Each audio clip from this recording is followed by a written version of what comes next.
It's a Minimalist Monday edition of Optimal Living Daily, episode 2313, The Questions to Ask When You're Decluttering, by Rachel Jones of nourishingminimalism.com, and I'm Justin Wallach. Happy Monday and welcome back to Optimal Living Daily, or the OLD podcast, where I read to you from some of the best blogs I can find and get permission from. And we're going to get right to it as we optimize your life. The Questions to Ask When You're Decluttering, by Rachel Jones of nourishingminimalism.com. After you have an action plan of how to declutter one room at a time, you need to think through these three questions. Do I love it? Do I need it? And does it help me live the life I want to live? And the last question is very important. So many times we keep things because they portray a life we desire to project. Not necessarily the life we are living, but the life we think we are supposed to live. Does it help me live the life I want to live?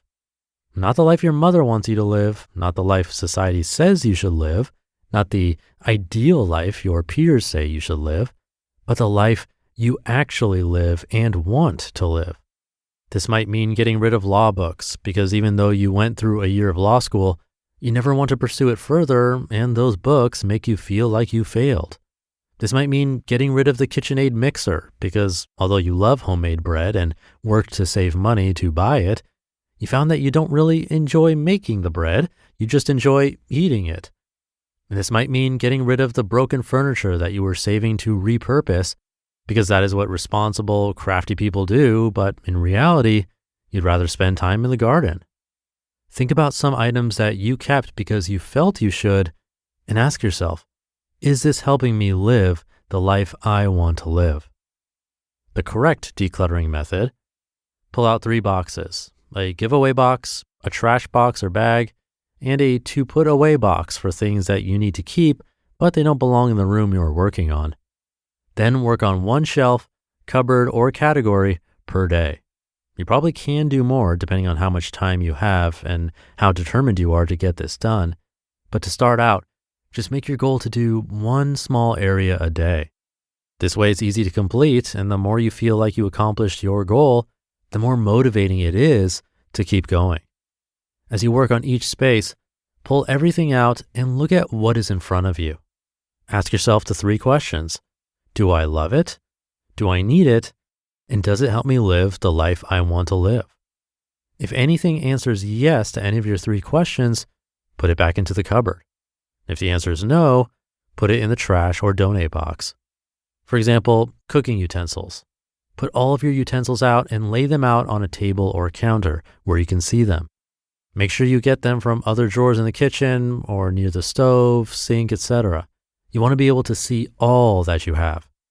As you look at them, you already know which spatulas you like using, which flipper you like, which can opener, etc. So put out all the ones you know you prefer using. Put them back into your utensil drawer. Ask yourself the 3 questions with what is left. If they don't make the cut, then put them right into the donation or trash box. What should be left? Duplicates you don't use often and odd job type gadgets. Probably uni-purpose gadgets like a pineapple core that can only be used for one thing. Side note, I purposely have multi-purpose equipment in my kitchen, but if you live in Hawaii and get fresh pineapple once a week or more and use that pineapple core, then by all means, put that in your keep and use pile. But if you can't remember the last time you bought fresh pineapple, or you've never actually used the pineapple core, then donate it. After you've sorted, you can organize the drawer as you see fit. For us, I have a small basket in our drawer that keeps the garlic press, can opener, ice cream scoop, and veggie peeler together, and the large spoons, soup ladle, and flipper goes on the side of the basket. Then I have a very shallow drawer that holds my spatulas and wooden spoons. Organize in a way that complements your cooking style. If you always mix dough on one counter, store your dough and baking utensil within reach of that counter. If you use a grill more often than the stovetop, then find a drawer near that area. You don't have to go out and buy organizational things. Simply look around the house for a divider or shoe boxes that will fit your needs. If you don't have any, wait till you're done decluttering the entire room and then reward yourself with organizational tools that fit the needs of your newly minimal kitchen. Determine ahead of time how many just-in-case items you will keep. We've talked about the just-in-case items here and how you should think through deciding if it's worth keeping or not. Regardless, some will have major difficulty getting rid of certain things. If you feel that you'll be too torn up and not be able to get rid of all the just-in-case items, decide ahead of time how many you will allow yourself to keep. Perhaps having a box labeled just in case, and as you sort through your kitchen and you can't make a firm decision to get rid of the item, but you know you don't need it, then put it in that box. Once the box is full, don't let yourself add any more to it.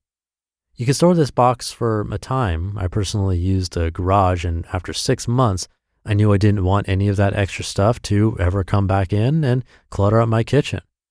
Approaching it this way can make the decluttering process not feel quite so rigid. Remember, this is your home, your life. You're the only one that knows your personal struggles. So you do whatever you need to do to make the process easier. Keep in mind that the more you touch an item, the more difficult it is to get rid of it.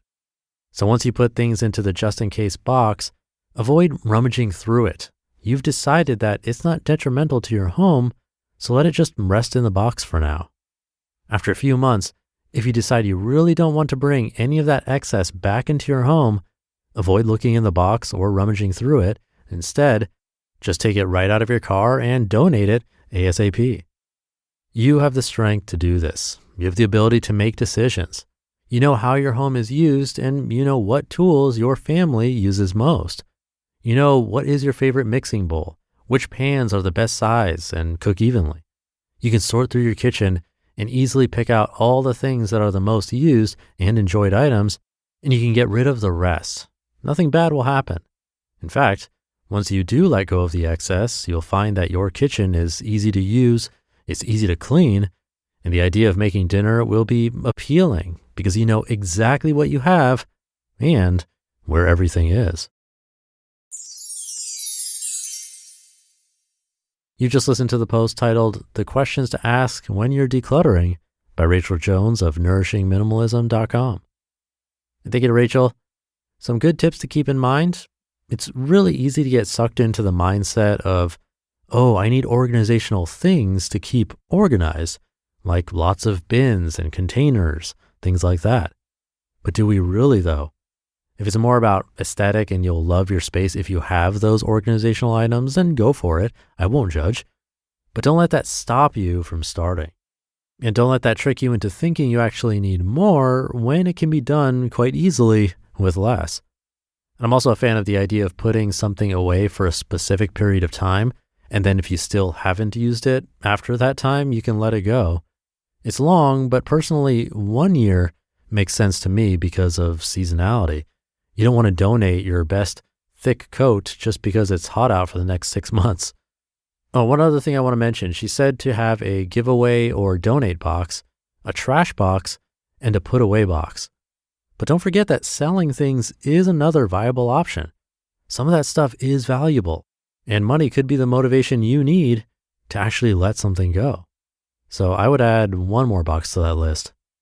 With that, thank you for being here minimizing with me. Hope your week is off to a great start, and I'll see you tomorrow where your optimal life awaits.